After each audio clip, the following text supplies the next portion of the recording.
Have you ever dreamed of pulling into your driveway in a shiny new Corvette sports car? Well, I guess a lot of us have. And for those of us a little short on funds, the next best thing is a trip to the Corvette Museum in Bowling Green, Kentucky. It's dedicated to the history and legend of America's favorite sports car, and it's a worthwhile day trip for any car lover.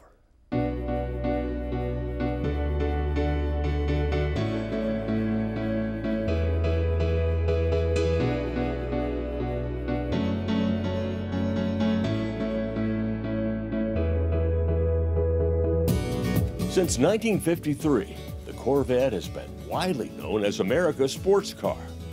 Now exclusively built in Bowling Green, Kentucky, it makes sense that the National Corvette Museum is here also.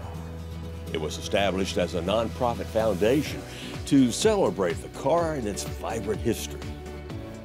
The museum has almost doubled in space since it first opened in 1994. In 2009, we added on a convention center, a larger Corvette store, the library and archives that they originally wanted to house the history of Corvettes, a new delivery area where people can pick up their new Corvettes, and a Corvette cafe. So now you have this 115,000 square foot facility that is truly all things Corvette. Do you remember when the gas stations looked like this? I remember when the prices were that way. Yeah. Katie Frassinelli handles marketing and communication chores for the museum, which features a timeline starting with the father of the Corvette, Harvey Earl. The first 300 cars were hand-built in Flint, Michigan in 1953, before manufacturing moved to St. Louis and finally to Bowling Green. Now, like many cars here, this restored 55 is on loan from a private owner. In 1957, fuel injection and 4-speed transmissions were available. The 58 model was the first to sport dual headlights. And it continues through the 60s. Some of you may remember the Route 66 show where they drove a Corvette on their adventures.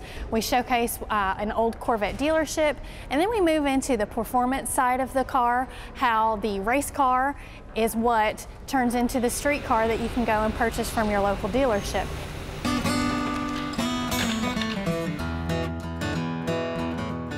You'll also discover some Corvette curiosities along the way, like the concept cars that never made it to production. They called this one the Astro Vett, and its entire design was all about aerodynamics. There never really was an '83 Corvette. Only a few pilot line models were made for assembly line testing. This car is a rare sole survivor. Here's a mosaic of a Corvette some fans created. Up close, you see it's made from thousands of tiny photos.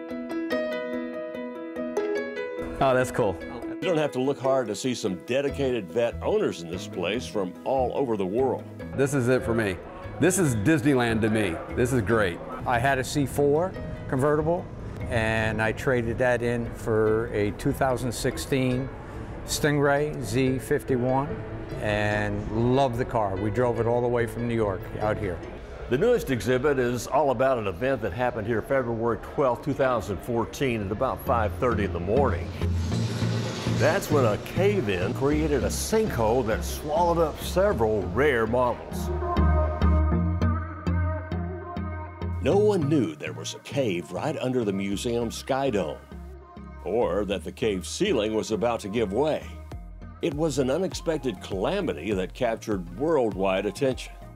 And so we decided to turn it into an attraction. That year, we let people actually walk to the edge of the sinkhole and see it for themselves. It wasn't feasible to keep the actual hole, so we ended up opening an exhibit in 2016 that told the story of what happened, why it happened, how we fixed it, information on the cars, and we had a 67% increase in tourism the year the sinkhole happened, and we continue to have an increase ever since.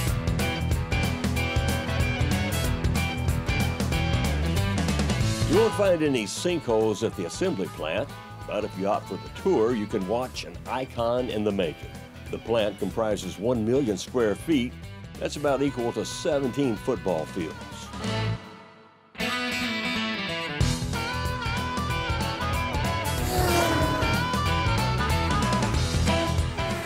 Across Interstate 65 is the museum's motorsports park, featuring a 3.15-mile road course. You can buy hot laps in a new Vett, drive your own car, even learn how to drive like a pro.